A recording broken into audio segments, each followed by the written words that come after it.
अस्सलाम वालेकुम वरहमतुल्लाहि वबरकातुहू। यो पंजाब से आपका मेज़बान अख्तर सुलझंजवा हाज़िर खिदमत है। मैं इस वक्त सच्चा सौदा में मौजूद हूँ। यहाँ पे बाबा गुरु नानक की तकरीबात के सिलसिला में, बैसाखी के सिलसिला में 1800 सिख यात्री हिंदुस्तान से पाकिस्तान तशरीफ़ लाए हुए हैं और हुकूमत पाकिस्तान ने इनके लिए क्या इक़दाम किए और ये हुकूमत पाकिस्तान के बारे में इनका क्या कहना है, ये लोग पाकिस्तान से कितनी मोहब्बत कर रहे हैं। आइए इन लोगों से पूछते हैं और यूँ पंजाब बनेगा आपकी आवाज़, दिल की आवाज़। आइए इन लोगों से बात करते हैं।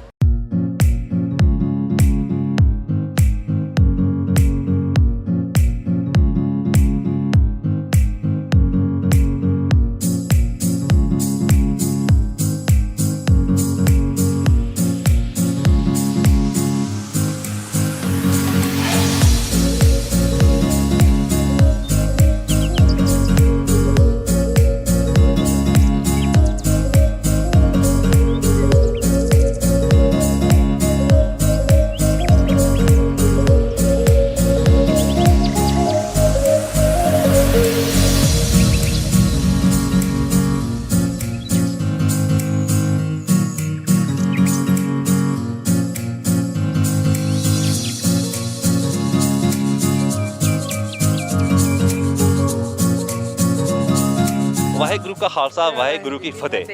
तो इन लोगों से पूछते हैं कि पाकिस्तान आके इनको कैसा लगा। जी माँ जी। हाँ जी, पाकिस्तान आन के बहुत अच्छा लगा, बहुत मज़ा आया, बहुत ही सेवा हुई साड़ी, बहुत अच्छा मन्निया साढ़े को। बहुत खाना पीना, गुरुद्वारे दर्शन कराना, बसा में पुलिस वाले बैग चुक के लेके जाओ, छोड़ के जाओ, बहुत साड़ी की सेवा। ਅਸੀਂ ਆਪਣੀਆਂ ਮੁਹੱਬਤਾਂ ਤੁਹਾਡੇ ਕੇ ਨਿਸ਼ਾਵਰ ਕਰ ਛੜੀਆਂ। कर छड़ियाँ जी। ਸਾਡੇ ਤੇ ਖੁਸ਼ ਹੋ? खुश, बहुत खुश, बहुत ही मज़ा आया पाकिस्तान आन के। ऐसा आनंद ही है, साਡਾ मज़ा ही है। हाँ ਇਹ ਜੀ जी, ਮਜ਼ਾ ਹੀ ਹੈ। ਤੇ ਕੀ ਕਹੋਗੇ ਜਨਾਬ ਤੁਸੀਂ? हाँ जी, वाहिगुरु जी का खालसा, वाहिगुरु जी की फतेह। हाँ जी, बहुत खुशी हुई सानू पाकिस्तान दे ਇਨਸਾਨਾਂ ਨਾਲ ਮਿਲ ਕੇ, ਜਿਨ੍ਹਾਂ ਨੇ ਸਾਡੀ ਇਤਨੀ ਸੇਵਾ ਕੀਤੀ ਹੈ, ਅਸੀਂ ਦੱਸ ਨਹੀਂ ਸਕਦੇ। ਥਾਂ ਥਾਂ ਤੇ ਸਾਡੀ ਸੇਵਾ ਕੀਤੀ ਹੈ, ਕਦੀ ਗੱਡੀਆਂ 'ਚ ਲੈ ਕੇ ਜਾਣਾ, ਕਦੀ ਲੰਗਰ ਛਕਾਣੇ, ਕਦੀ ਛਬੀਲਾਂ ਬੁਲਾਣੀਆਂ, ਕਦੀ ਕੁਛ, ਕਦੀ ਕੋਈ ਕੰਮ।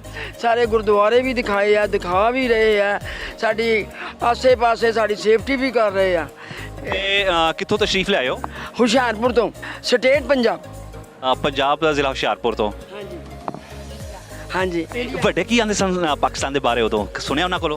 हाँ जी सुनिया। मेरे तो साढ़े मेरे नानके दादके इधर दे रहने वाले आ। साडा जन्म हुशियारपुर दा आ। ਤੇ ਵੱਡੇ ਕੀ ਆਂਦੇ ਸਨ ਕਿ ਪਾਕਿਸਤਾਨ ਕਿਹੋ ਜਿਹਾ ਸੀ, ਲੋਕ ਕਿਹੋ ਜਿਹਾ ਸਨ? कहंदे सी पाकिस्तान बंदे बहुत चंगे आ। ਤੇ ਜਨਾਬ ਤੁਸੀਂ ਕਿੱਥੋਂ ਤਸ਼ਰੀਫ ਲਿਆਏ ਹੋ? जनाब मेरा नाम अंग्रेज सिंह है, मैं पेशे तो एडवोकेट हाँ और मैं फिरोजपुर पुराना जिला हुंदा सी कसूर दे नाल फिरोजपुर, उस दे नाल एक मोगा तहसील है मैं, और अज मोगा ज़िला है। मैं उस जगह तो इत्थे गुरु नानक सच्चे पातशाह दे दरे दौलत ते मैं दर्शन करने वास्ते आया हाँ और मेरे ते बड़ी अपार किरपा हुई है गुरु नानक सच्चे पातशाह दी कि सारी संगत दे विच ये विसाखी दे दिहाड़े ते मैनूं इत्थे आउण दा मौका मिलिया जी, ते दर्शन करने दा मौका मिलिया जी। उस तो अगे जो कुछ भी साडे नाल इत्थे होया, जिन्ना प्यार, जिन्ना सत्कार और जिन्ना खलूस सानूं इत्थे मिलिया, और साडे इमेजिनेशन तो बाहर है। ਬਿਲਕੁਲ ਜੀ। ਅਸੀਂ ਤੇ ਇਹਨਾਂ ਵਾਸਤੇ ਆਪਣਾ ਕਰਤਾਰਪੁਰ ਬਾਰਡਰ ਖੋਲ ਛੜਿਆ, ਆਪਣੇ ਅਸੀਂ ਦਿਲ ਖੋਲ ਛੜੇ, ਰੈੱਡ ਕਾਰਪਟ ਵਿਛਾ ਦਿੱਤਾ। ਜਦੋਂ ਵੀ ਹੁੰਦੇ ਨੇ ਸਿਰਫ ਆਪਣੀ ਦਿਲਾਂ ਤੋਂ ਇਹਨਾਂ ਲੋਕਾਂ ਦਾ ਇਹਤਰਾਮ ਕਰਦੇ ਹਾਂ। ਪਾਕਿਸਤਾਨੀ ਆਵਾਮ ਹੈ, ਹਕੂਮਤ ਪਾਕਿਸਤਾਨ ਹੈ, ਮੁਹੱਬਤਾਂ ਵੰਡਦੀ ਹੈ। ਤੇ ਤੁਸੀਂ ਕੀ ਕਹੋਗੇ ਜਿਸ ਬਾਰੇ? ਜੀ ਬਿਲਕੁਲ ਸਾਨੂੰ ਇਸ ਗੱਲ ਦੀ ਬਹੁਤ ਖੁਸ਼ੀ ਹੈ ਕਿ ਤੁਸੀਂ ਸਾਨੂੰ ਇੰਨੀ ਮੁਹੱਬਤ ਦਿੰਦੇ ਹੋ। ਇਸੇ ਕਰਕੇ ਸਾਰੀ ਸੰਗਤ ਜਿਹੜੀ ਬਾਰ-ਬਾਰ ਇੱਥੇ ਆਉਣਾ ਚਾਹੁੰਦੀ ਹੈ। ਔਰ ਕਈ ਲੋਕ ਤੇ ਐਸੇ ਬਜ਼ੁਰਗ ਹੈ 80-80 ਸਾਲ ਦੇ, 85 ਸਾਲ ਦੇ, ਇੱਕ ਉਹਨਾਂ ਨੂੰ ਚਾਅ ਜਿਹਾ ਹੁੰਦਾ ਕਿ ਅਸੀਂ ਜਾਣਾ ਹੈ। ਨਹੀਂ ਤਾਂ ਬੰਦਾ ਸੋਚਦਾ ਕਿ ਘਰ ਬੈਠੇ ਤਾਂ ਅਸੀਂ ਪਏ ਹੋਏ ਹਾਂ, ਮਗਰ ਇੱਥੇ ਜਦੋਂ ਪਾਕਿਸਤਾਨ ਦਾ ਨਾਮ ਆਉਂਦਾ ਕਿ ਅਸੀਂ ਨਨਕਾਣਾ ਸਾਹਿਬ ਦੇ ਦਰਸ਼ਨਾਂ ਵਾਸਤੇ ਜਾਣਾ ਹੈ, ਫਿਰ ਉਹਨਾਂ ਵਾਸਤੇ ਪਤਾ ਨਹੀਂ ਕਿੱਥੋਂ ਐਨਰਜੀ ਆ ਜਾਂਦੀ ਹੈ। ਔਰ ਉਹ ਚਾਅ ਨਾਲ ਹੀ ਕਹਿੰਦੇ, ਜੇ ਇੱਥੇ ਦੇ ਲੋਕਾਂ 'ਚ ਕੁਛ ਵੀ ਕਮੀ ਪੇਸ਼ੀ ਹੁੰਦੀ ਤਾਂ ਕਦੀ ਵੀ ਕੋਈ ਜਾਣਾ ਪਸੰਦ ਨਾ ਕਰਦਾ, ਮਗਰ ਉਹਨਾਂ ਨੂੰ ਹਰ ਵਾਰ ਇਹੀ ਹੁੰਦਾ ਕਿ ਸਾਡਾ ਵੀਜ਼ਾ ਲੱਗਣਾ ਚਾਹੀਦਾ, ਚਾਹੇ ਕੁਛ ਵੀ ਹੋਵੇ, ਕਿਸੇ ਵੀ ਕੀਮਤ 'ਤੇ ਲੱਗੇ। ਜਦੋਂ 2018 ਵਿੱਚ ਖੁੱਲ੍ਹਿਆ ਸੀ ਲਾਂਘਾ, ਤੇ ਜੋ ਉਸ ਟਾਈਮ ਮੈਂ ਮੌਜੂਦ ਸੀ, ਇਹ ਸਾਰਾ ਮੇਰੇ ਅੱਖਾਂ ਦੇ ਸਾਹਮਣੇ ਹੋਇਆ ਸੀ।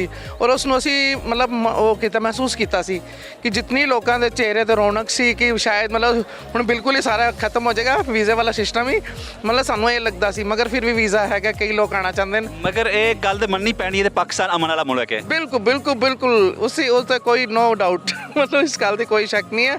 ਜਿਤਨਾ ਪਿਆਰ ਹੈ ਸਾਨੂੰ ਪਾਕਿਸਤਾਨ ਤੋਂ ਮਿਲਦਾ ਸ਼ਾਇਦ ਕਿੱਥੋਂ ਵੀ ਨਹੀਂ ਮਿਲੇ। ਹੋਰ ਕੰਟਰੀ 'ਚ ਮਤਲਬ ਮੈਂ ਗਈ ਨਹੀਂ, ਮਗਰ ਮੈਨੂੰ ਪਤਾ ਵੀ ਨਹੀਂ ਹੈ। ਇੱਥੇ ਮੈਂ ਦੂਜੀ ਵਾਰੀ ਆਈ ਹਾਂ, ਔਰ ਦੂਸਰੀ ਵਾਰੀ ਮਤਲਬ ਪਹਿਲੇ इतना प्यार सी, ਤਾਂ ਵੀ ਮਤਲਬ ਇਹਨਾਂ ਲੋਕਾਂ ਨੇ ਪਿਆਰ ਕੀਤਾ ਸਾਨੂੰ ਕਿ ਅਸੀਂ ਬਾਰ-ਬਾਰ ਆਉਣਾ ਚਾਹਾਂਗੇ। ਬਿਲਕੁਲ ਇਹ ਉਹ ਪਿਆਰ ਹੈ, ਇਹ ਮੁਹੱਬਤ ਹੈ ਕਿ ਪਾਕਿਸਤਾਨ ਦੁਨੀਆ ਦਾ ਪਹਿਲਾ ਮੁਲਕ ਹੈ ਜਿਹਨੇ ਸਿੱਖਾਂ ਵਾਸਤੇ ਉਹਨਾਂ ਦੇ ਰਸੂਮਾਤ ਨੇ, ਜਿਹੜੀ ਸ਼ਾਦੀ ਦੇ ਰਸੂਮਾਤ, ਉਹਨੂੰ ਸਿੱਖ ਕਮਿਊਨਿਟੀ ਦੇ ਨਾਲ ਅਟੈਚ ਕਰ ਛੜਿਆ ਵੇ। ਤੇ ਇਹ ਮੁਹੱਬਤਾਂ ਨੇ। ਤੇ ਅੰਗਰੇਜ਼ ਜੀ ਫੇਰ ਆਉਂਦੇ ਪਏ ਨੇ ਕਿ ਅਸੀਂ, ਮੈਂ ਕੁਝ ਸੁਣਿਆ ਦੇਣਾ ਚਾਹੁੰਦਾ ਵਾਂ। ਹਾਂ, ਉਹ ਗੱਲ ਇਸ ਤਰ੍ਹਾਂ ਹੈ ਜੀ ਕਿ ਮੇਰਾ ਪਿੰਡ ਹੈ ਦੌਲਤਪੁਰਾ ਨੀਵਾਂ, ਔਰ ਉੱਥੋਂ ਦਾ ਇੱਕ ਮੁਸਲਮਾਨ ਲਿਖਾਰੀ ਹੋਇਆ ਇਬਰਾ, ਔਰ ਇਬਰੇ ਨੇ ਮਿਰਜ਼ਾ ਸਾਹਿਬਾਂ ਦਾ ਕਿੱਸਾ ਲਿਖਿਆ ਸੀ। ਉਹ ਬੰਦਾ ਅਨਪੜ੍ਹ ਸੀ ਪਰ ਉਸਨੂੰ ਮਿਰਜ਼ਾ ਸਾਹਿਬਾਂ ਦਾ ਕਿੱਸਾ ਯਾਦ ਸੀ, ਔਰ ਸਾਡੇ ਵੱਡੇ ਭਾਈ ਨੇ ਉਹ ਕਿੱਸਾ ਜਿਹੜਾ ਸੀ ਇਬਰੇ ਦੀ ਸਾਹਿਬਾ ਕਿੱਸਾ ਲਿਖਿਆ। ਅਸੀਂ ਇਬਰੇ ਦੇ ਖਾਨਦਾਨ ਦੇ ਬਾਰੇ ਬਹੁਤ ਪੜਤਾਲ ਕੀਤੀ। ਦੌਲਤਪੁਰਾ ਨੀਵੇਂ ਦਾ ਪਿੰਡ ਦਾ ਰਹਿਣ ਵਾਲਾ ਇਬਰਾ ਔਰ ਉਸ ਦਾ ਖਾਨਦਾਨ ਸਾਨੂੰ ਨਹੀਂ ਮਿਲ ਰਿਹਾ। ਅਸੀਂ ਬਹੁਤ ਕੋਸ਼ਿਸ਼ ਕੀਤੀ ਹੈ, ਪਰ ਅਸੀਂ ਤੁਹਾਡੇ ਚੈਨਲ ਰਾਹੀਂ ਸੁਨੇਹਾ ਦੇਣਾ ਚਾਹੁੰਦੇ ਹਾਂ ਵੀ ਜੇ ਕੋਈ ਵੀ ਦੌਲਤਪੁਰਾ ਨੀਵਾਂ ਦੇ ਇਬਰੇ ਦੇ ਖਾਨਦਾਨ ਨੂੰ ਜਾਣਦਾ ਹੋਵੇ ਉਹ ਸਾਡੇ ਨਾਲ ਸੰਪਰਕ ਕਰੇ। ਦੌਲਤਪੁਰਾ ਨੀਵਾਂ ਦਾਸ ਦਾ ਫੋਨ ਨੰਬਰ ਨੋਟ ਕਰ ਲਓ 94 631 098 ਮੈਂ ਇਬਰੇ ਨੂੰ ਹੀ ਲੱਭਣ ਵਾਸਤੇ ਆਇਆ। ਉਹਨਾਂ ਦੀ ਪੁਸਤਕ ਵੀ ਮੈਂ ਲਿਆਇਆ ਇਬਰੇ ਦੀ ਸਾਹਿਬਾਂ। ਮੈਂ ਲਾਹੌਰ ਜਾ ਕੇ ਪਤਾ ਵੀ ਕਰਾਂਗਾ, ਸ਼ਾਇਦ ਮੈਨੂੰ ਕੋਈ ਇਬਰੇ ਦਾ ਵਾਰਸ ਮਿਲ ਜਾਵੇ ਤੇ ਫਿਰ ਸਾਡੇ ਦਿਲ ਜੁੜ ਜਾਣ। ਜਿਵੇਂ ਕਿਸੇ ਲਿਖਾਰੀ ਨੇ ਲਿਖਿਆ ਹੈ, ਤੁਸੀਂ ਆਓ ਲਾਹੌਰ ਦੇ ਗੁਲਸ਼ਨਾਂ 'ਚੋਂ, ਤੁਸੀਂ ਆਓ ਲਾਹੌਰ ਦੇ ਗੁਲਸ਼ਨਾਂ 'ਚੋਂ ਚੱਕ ਫੁੱਲਾਂ ਦੀ ਚੰਗੇਰ, ਤੇ ਅਸੀਂ ਵੀ ਆਈਏ ਬਨਾਰਸ ਦੀ ਸਾੜੀਆਂ ਲੈ ਕੇ ਤੇ ਫਿਰ ਪੁੱਛੀਏ ਕੌਣ ਦੁਸ਼ਮਣ ਹੈ। ਲੋ ਜੀ, ਪੰਜਾਬ ਤੋਂ ਤੇ ਹਰਿਆਣਾ ਤੋਂ ਸਾਡੇ ਸਿੱਖ ਦੋਸਤ ਆਏ ਨੇ ਪਾਕਿਸਤਾਨ ਯਾਤਰਾ। ਤੇ ਇਹਨਾਂ ਦਾ ਕਹਿਣਾ ਹੈ ਕਿ ਅਸੀਂ ਪਹਿਲੀ ਵਾਰੀ ਆਏ ਹਾਂ ਤੇ ਪਹਿਲੀ ਵਾਰੀ ਵੀਜ਼ਾ ਲੱਗਾ ਹੈ ਤੇ ਬੜਾ ਦਿਲ ਖੁਸ਼ ਹੋਇਆ ਵੇ। ਤੇ ਮੈਨੂੰ ਯਾਦ ਹੈ ਕਿ ਓਮ ਪ੍ਰਕਾਸ਼ ਚਟਾਲਾ ਸਾਡੇ ਇੱਥੇ ਵਾਰਿਸ ਆਏ ਸਨ ਜਦੋਂ ਹਰਿਆਣਾ ਦੇ ਵਜ਼ੀਰ ਆਲਾ ਸੀ, ਤੇ ਅਸੀਂ ਬੜਾ ਸਵਾਗਤ ਕੀਤਾ ਉਹਨਾਂ ਦਾ, ਬੜਾ ਖੁਸ਼ ਹੋ ਕੇ ਗਏ। ਤੇ ਉਹਨਾਂ ਕਿਹਾ ਸੀ ਕਿ ਮੇਰਾ ਜਦ ਮਨ ਖੁਸ਼ ਹੋ ਗਿਆ, ਮੇਰਾ ਦਿਲ ਖੁਸ਼ ਹੋ ਗਿਆ ਵੇ ਕਿ ਪਾਕਿਸਤਾਨੀ ਮਿੱਟੀ ਦੀ ਖੁਸ਼ਬੂ ਹੈ ਜਿਹੜੀ ਉਹ ਮੈਨੂੰ ਮਹਿਸੂਸ ਹੋਈ ਹੈ। ਮੈਂ ਇੰਝ ਆਪਣੇ ਵੱਡਿਆਂ ਦੇ ਨਾਲ ਮੈਂ ਇੱਥੇ ਆ ਗਿਆ ਵਾਂ। ਤੇ ਇਹਨਾਂ ਨੌਜਵਾਨਾਂ ਦੇ ਕੋਲ ਪੁੱਛਦੇ ਹਾਂ ਕਿ ਪਾਕਿਸਤਾਨ ਆ ਗਏ ਤੇ ਵਿਸਾਖੀ ਦੇ ਹਵਾਲੇ ਤਕਰੀਬਾਤ ਵਿੱਚ ਬਾਬਾ ਗੁਰੂ ਨਾਨਕ ਦੇ ਸੱਚੇ ਸੌਦੇ ਆ ਗਏ, ਕਿਵੇਂ ਲੱਗਾ ਜੀ? ਹਾਂਜੀ, ਵਾਹਿਗੁਰੂ ਜੀ ਕਾ ਖਾਲਸਾ, ਵਾਹਿਗੁਰੂ ਜੀ ਕੀ ਫਤਿਹ। ਜਿਸ ਤਰ੍ਹਾਂ ਤੁਸੀਂ ਪੁੱਛ ਰਹੇ ਸੀ ਕਿ ਇੱਥੇ ਇਸ ਤਰ੍ਹਾਂ ਆ ਕੇ ਲੱਗਾ ਕਿ ਜਿਵੇਂ ਆਪਣੀ ਮਿੱਟੀ ਦੇ ਨਾਲ ਅਸੀਂ ਮੁੜ ਜੁੜੇ ਹਾਂ, ਕਿ ਇਹ ਜਿਹੜੀ ਲਕੀਰ ਸਮੇਂ ਦੇ ਹੁਕਮਰਾਨਾਂ ਨੇ ਖਿੱਚੀ ਉਹ ਸਿਰਫ ਜ਼ਮੀਨ ਦੇ ਵਿੱਚ ਖਿੱਚੀ ਗਈ ਹੈ। ਸਾਡੇ ਜਿਹੜੇ ਆਪਸੀ ਮਨ ਨੇ ਜਾਂ ਆਪਸੀ ਸਾਡੀ ਵਿਚਾਰਧਾਰਾ ਹੈ, ਸੋਚ, ਲੋਕਾਂ ਦੇ ਵਿੱਚ ਲਕੀਰ ਨਹੀਂ ਖਿੱਚੀ ਗਈ। ਇੱਥੇ ਗੁਰੂ ਨਾਨਕ ਦੀ ਪਾਕ ਧਰਤੀ ਤੇ ਆਏ ਹਾਂ। ਜਿਸ ਤਰ੍ਹਾਂ ਤੁਹਾਡੇ ਲਈ ਇੱਕ ਕੁਰਾਨ ਸ਼ਰੀਫ ਹੈ, ਸਾਡੇ ਲਈ ਗੁਰੂ ਗ੍ਰੰਥ ਸਾਹਿਬ ਨੇ, ਤੇ ਮਹਾਰਾਜ ਦੇ ਬੋਲ ਨੇ ਝੱਖੜ ਝਾਗੀ ਮੀਂਹੂ ਵਰਸੈ, ਪੀ ਗੁਰ ਦੇਖਣ ਜਾਈ ਜਿਉ ਪ੍ਰਾਣੀ ਜਲ ਬਿਨ ਹੈ ਮਰਤਾ।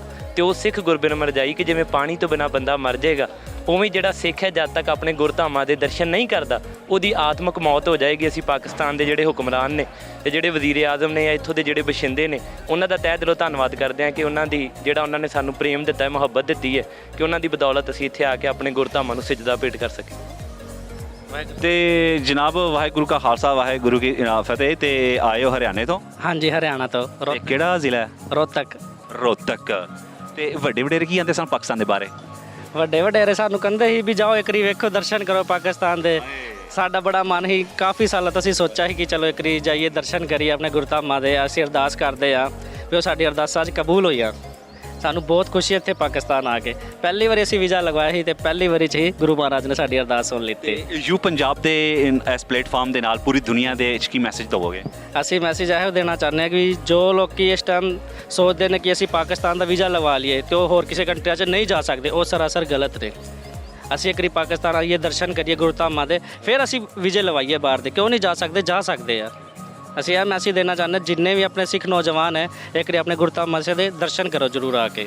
ਪੰਜਾਬੀ ਤੇ ਮੁਹੱਬਤ ਕਰਨ ਲੋਕ ਨੇ, ਜਿੱਥੇ ਪੰਜਾਬ ਦੀ ਗੱਲ ਆਉਂਦੀ ਹੈ, ਪੰਜਾਬ ਦੀ ਤਹਿਜ਼ੀਬ, ਪੰਜਾਬ ਦੀ ਸਕਾਫਤ ਦੀ ਗੱਲ ਆਉਂਦੀ ਹੈ, ਦਿਲ ਕਰਦਾ ਸੀ ਉਹਨਾਂ ਗਲੀਆਂ ਜਾਈਏ, ਉਹਨਾਂ ਮਹੱਲਿਆਂ ਜਾਈਏ ਜਿਨ੍ਹਾਂ 'ਚ ਇਨਸਾਨ ਆਪਣੇ ਬਚਪਨ ਦੇ ਵੱਡਿਆਂ ਦੀਆਂ ਉਂਗਲਾਂ ਫੜ ਕੇ ਚੱਲਣਾ ਸਿੱਖਦਾ ਹੋਵੇ ਤੇ ਆਪਣੀ ਰਵਾਇਤ ਨੂੰ ਜ਼ਿੰਦਾ ਰੱਖਦਾ ਹੋਵੇ।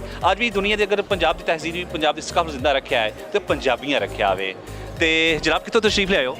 ਅਸੀਂ ਪਿੱਛੋਂ ਅੰਮ੍ਰਿਤਸਰ ਤੋਂ ਹਾਂ ਜੀ, ਤੇ ਹੁਣ ਅਸੀਂ ਜਰਮਨੀ ਤੋਂ ਆਏ ਹਾਂ। ਤੇ ਜਰਮਨੀ ਤੋਂ ਆਏ ਤੇ ਪਾਕਿਸਤਾਨ ਪਹਿਲੀ ਦਫਾ ਆਏ ਹੋ ਆਪਣੇ ਬਾਬੇ ਗੁਰੂ ਨਾਨਕ ਦੇ ਨਾ ਚਰਨਾਂ 'ਚ, ਕਿ ਇਸ ਤੋਂ ਪਹਿਲੇ ਵੀ ਆਏ ਹੋ? ਇਹ ਪਹਿਲੀ ਵਾਰੀ ਆਏ ਸੀ। ਤੇ ਕਿਵੇਂ ਲੱਗਾ ਇੱਥੇ ਆ ਕੇ? ਬਹੁਤ ਵਧੀਆ ਲੱਗਾ ਜੀ, ਬਹੁਤ ਪਿਆਰ ਮਿਲਿਆ। ਸਿਕਿਉਰਿਟੀ ਬਹੁਤ ਆ, ਜਿੰਨੇ ਵੀ ਪੁਲਿਸ ਵਾਲੇ ਆ ਬੜਾ ਪਿਆਰ ਕਰਦੇ, ਫੋਟੋਆਂ ਖਿਚਾਉਂਦੇ ਸਾਡੇ ਨਾਲ, ਲੇਕਿਨ ਬਹੁਤ ਪਿਆਰ ਮਿਲਿਆ। ਤੇ ਬਾਬਾ ਗੁਰੂ ਨਾਨਕ ਦੇ ਚਰਨਾਂ 'ਚ ਆ ਕੇ ਸੱਚੇ ਸੌਦੇ ਆ ਕੇ ਉਹਨਾਂ ਜ਼ਿੰਦਗੀ ਦਾ ਸੱਚਾ ਸੌਦਾ ਕੀਤਾ। ਤੇ ਜ਼ਿੰਦਗੀ ਕੀ ਜ਼ੇਨ ਸੀ ਕਿ ਕਦੀ ਪਾਕਿਸਤਾਨ ਜਾਵਾਂਗਾ ਤੇ ਜਾ ਪਾਵਾਂਗਾ, ਨਹੀਂ ਜਾ ਪਾਵਾਂਗਾ, ਹੁਕੂਮਤ ਇਜਾਜ਼ਤ ਦੇਵੇਗੀ ਕਿ ਨਹੀਂ ਇਜਾਜ਼ਤ ਦੇਵੇਗੀ? ਸਾਨੂੰ ਐਮਬੈਸੀਆਂ ਦੀ ਥੋੜ੍ਹੀ ਪ੍ਰੋਬਲਮ ਆਉਂਦੀ ਆ, ਲੇਕਿਨ ਇੱਥੋਂ ਦੀ ਪ੍ਰਬੰਧਕ ਕਮੇਟੀ, ਗੁਰਦੁਆਰਾ ਪ੍ਰਬੰਧਕ ਕਮੇਟੀ ਨਨਕਾਣਾ ਸਾਹਿਬ, ਇਹਨਾਂ ਨੇ ਸਾਡੀ ਮਦਦ ਕੀਤੀ ਤੇ ਫਿਰ ਉਹ ਐਮਬੈਸੀ ਵਾਲੇ ਵੀ ਬਹੁਤ ਚੰਗੇ ਆ, ਉਹਨਾਂ ਵੀ ਸਾਡੀ ਮਦਦ ਕੀਤੀ ਕਿ ਅਸੀਂ ਐਮਬੈਸੀ ਤੋਂ ਕਮ 400 ਕਿਲੋਮੀਟਰ ਦੂਰ ਰਹਿੰਦੇ ਹਾਂ। ਤਾਂ ਕਹਿੰਦੇ ਤੁਸੀਂ ਦੂਰ ਰਹਿੰਦੇ ਹੋ, ਤੁਹਾਨੂੰ ਇੱਥੇ ਆਉਣ ਦੀ ਲੋੜ ਨਹੀਂ, ਅਸੀਂ ਤੁਹਾਨੂੰ ਬਾਏ ਮੇਲ ਵੀਜ਼ਾ ਦੇ ਦਿੰਦੇ ਹਾਂ। ਉਹਨਾਂ ਦੀ ਵੀ ਰਿਸਪੈਕਟ ਕਰਦੇ ਹਾਂ ਕਿ ਉਹਨਾਂ ਸਾਨੂੰ ਬਹੁਤ ਇੱਜ਼ਤ ਦਿੱਤੀ। ਤੇ ਜਰਮਨੀ ਚੋਂ ਪਾਕਿਸਤਾਨ ਆਏ ਹੋ ਤੇ ਸਿੱਖ ਕਮਿਊਨਿਟੀ ਨਾਲ ਤੱਲੇ ਕੇ ਤੇ ਪਾਕਿਸਤਾਨ ਦੇ ਅਮਨ ਦੇ ਬਾਰੇ, ਪਾਕਿਸਤਾਨ ਦੀ ਮੁਹੱਬਤ ਦੇ ਬਾਰੇ, ਪਾਕਿਸਤਾਨ ਦੇ ਲੋਕਾਂ ਦੇ ਦਿਲਾਂ ਦੇ ਬਾਰੇ, ਹੁਕਮ ਦੇ ਬਾਰੇ ਕੀ ਕਹਿਣਾ ਚਾਹੋਗੇ? ਤੇ ਬਹੁਤ ਵਧੀਆ ਜੀ, ਸਾਨੂੰ ਤਾਂ ਇੱਥੇ ਕੁਛ ਵੀ ਗਲਤ ਨਹੀਂ ਦਿਸਿਆ ਸਾਨੂੰ। ਅਸੀਂ ਬੜੇ ਮਜ਼ੇ ਨਾਲ ਫਿਰ ਰਹੇ ਹਾਂ, ਬਾਜ਼ਾਰਾਂ 'ਚ ਫਿਰ ਰਹੇ ਹਾਂ। ਅਸੀਂ ਪਸ਼ਾਵਰ ਗਏ, ਅਸੀਂ ਉੱਥੇ ਵੀ ਪਠਾਨ ਸਾਨੂੰ ਸਲੂਟ ਮਾਰ ਰਹੇ ਆ, ਉਦੋਂ ਕਹਿੰਦੇ ਵੀ ਨਹੀਂ ਜੋ ਗੈਰ ਇਲਾਕਾ ਜਿੱਦਾਂ, ਲੇਕਿਨ ਸਾਨੂੰ ਬਹੁਤ ਮਜ਼ਾ ਆਇਆ। ਤੇ ਯੂ ਪੰਜਾਬ ਦੇ ਇਸ ਪਲੇਟਫਾਰਮ ਤੇ ਪੂਰੀ ਦੁਨੀਆ 'ਚ ਰਹਿਣ ਵਾਲੇ ਆਪਣੇ ਕਮਿਊਨਿਟੀ ਦੇ ਲੋਕਾਂ ਨੂੰ ਕੀ ਮੈਸੇਜ ਦੇਣਾ ਚਾਹੋਗੇ?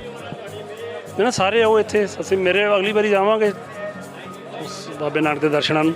ਅਸੀਂ ਵੱਧ ਦੋਸਤ ਆਵਾਂਗੇ, ਕਮ ਸੇ ਕਮ 10 ਫੈਮਲੀਆਂ, ਅਸੀਂ ਕੋਸ਼ਿਸ਼ ਕਰਾਂਗੇ 10 ਫੈਮਲੀਆਂ ਇਕੱਠੀਆਂ ਹੋ ਕੇ ਅਸੀਂ ਆਈਏ।